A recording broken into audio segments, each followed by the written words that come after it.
On people who want to learn how to stream with OBS. The first thing you guys are going to do is download OBS at openbroadcasterproject.com. Download. You want to download the latest stable version, guys.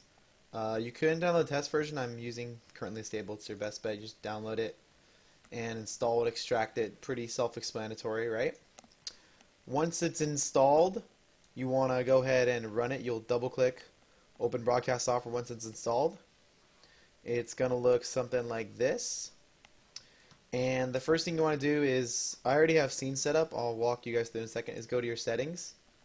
And you want to go to settings here. Generally leave OK. Encoding.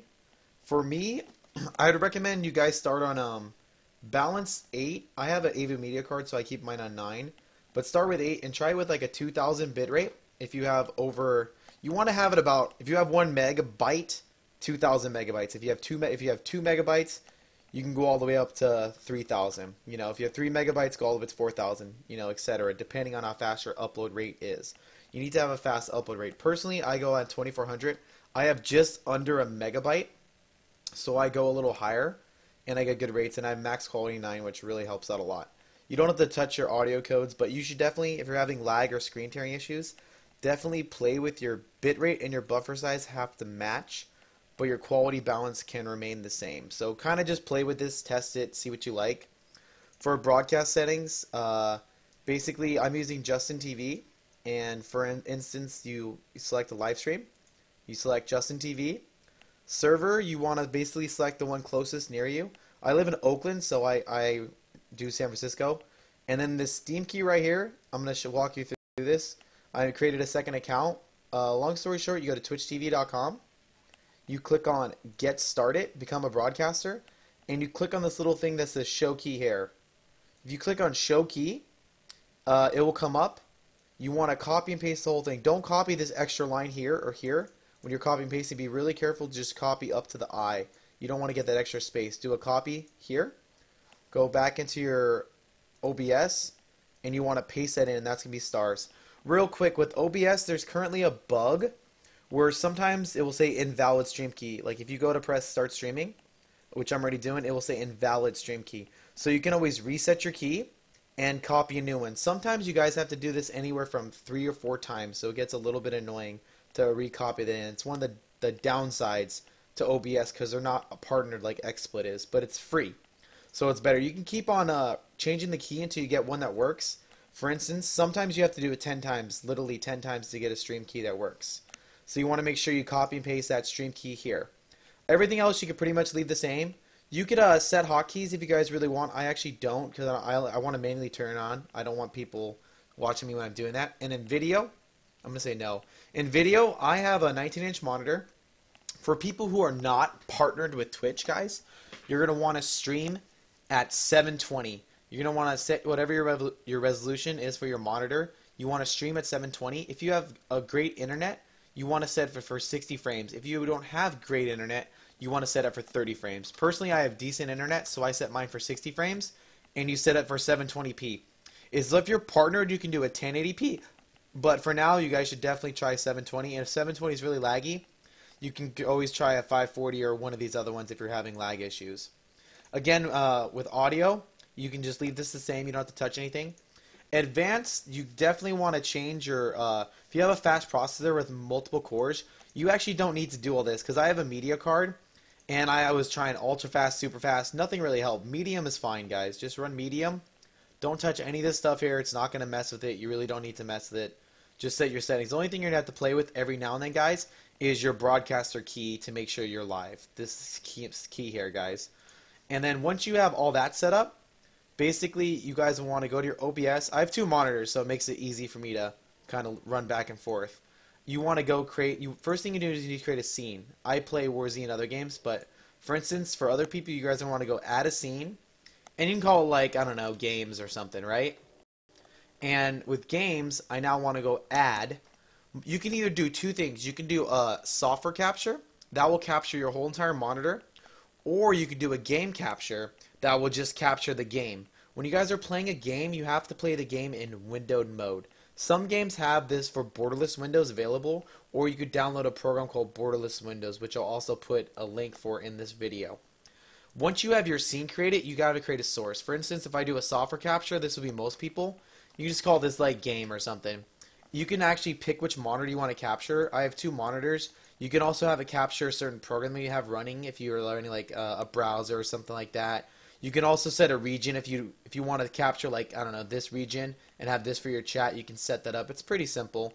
But for now, we're just going to set it for a monitor capture 1. If I press OK, you notice it's now capturing my whole entire monitor. So whatever game or whatever you're playing will be seen on this monitor. And you can also go and add like cool stuff like webcams. For webcams, you go add. It's a video capture device, guys. Right here, video capture device. I always call mine web or something. And it's going to come up here. I'll get into my media card in a second. But you can set it up for a USB video device here, guys. And you can set up the resolution for custom size, or you can change it yourself. Personally, I usually set like something kind of small because I don't want it overcasting the game I'm playing. So I'll do like, I don't know, like a 350 or something. And I always set the frames on my camera to 60. I have a 720p camera as well. So if you don't have a 720p camera, you're not going to get 60 frames. Set it for 30, etc. Pretty self-explanatory. When you press OK, it's going to pop up here. That's my webcam. And let's say I want to move it, guys. All you do is see how webcam's highlighted. Click on Edit Source, guys. Edit Scene, I'm sorry. Edit Scene. And now I can move this wherever I want. So let's say you're playing War Z. It would be right here. You're playing like StarCraft or League of Legends. This might be too big. I can actually move this and make this bigger. Wow, amazing.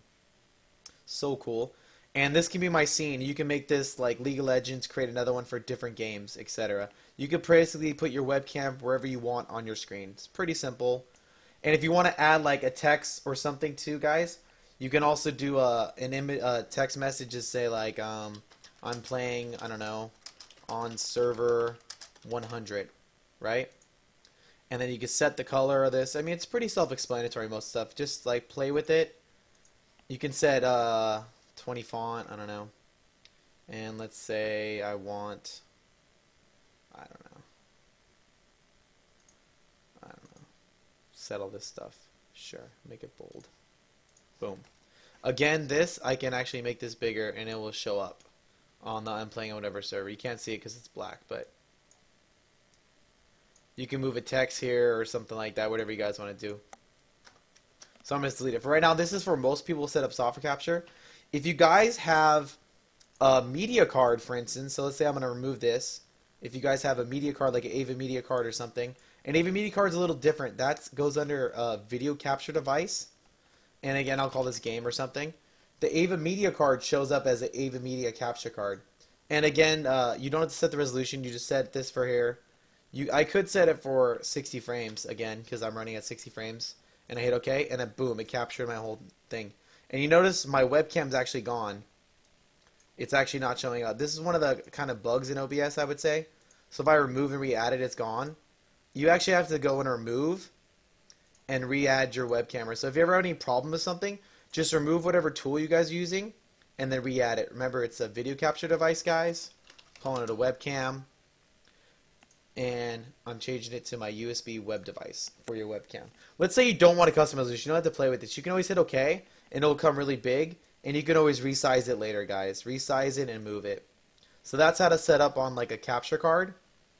And you can also do a game capture. So for instance, let's say I want to play War Z or something, right? Let me go over here. I can actually do an add game capture, and let's say I want to call it War Z. And you notice that you have to actually have it open. If you hit just the game and you hit OK, you'll only capture the game, guys. Only the game will capture, guys. You won't see anything else. So now I'm just capturing the game. I heard for performance-wise, I don't really know which one's better. I would recommend trying either the whole entire screen, guys, or just capturing the game and seeing which one gives you better options. That's probably your best bet. So I'm going to change it back to what I have for my War Z. This is what I currently have. I have one for pizza because I was making pizza. I'll go ahead and actually remove that. But I also have one for a music app that displays my music. I have my webcam here, and I have a thing that covers my server. It's pretty simple stuff. It's not too. I like to run 2 monitors, guys. If you guys want to get into streaming as well, so we go to TwitchTV. I'm on my fake account here, right? If you guys are doing Twitch TV, you want to make sure you guys have your dashboard open here so you can actually read your chat. And then when you're broadcasting, you'll go live. It will say like this person is live right now. This person is going live. And I like to move this to my second monitor. I won't do it for this video. But if you only have one monitor, a good thing might be to be playing windowed mode and just keep an eye on your chat. You can also change your game size to run a screen like this and kind of keep an eye on your chat so you can talk with your chat. Because when people want to watch you, a lot of times your chat wants to interact with you. You can broadcast yourself like first time streamer, I don't know, come and hang out. And when you hit update, that will go live. And when you click on start streaming, I'm already streaming because I'm recording this video for it. Start streaming. A lot of people ask me, how do I set up OBS? I want to be a streamer. What do I have to do? I want to make a video to kind of show you guys what to do. If you guys have any comments or questions, go ahead and fill it out in the video, and I'll help you guys out best I can. All right. If you guys enjoy this video, also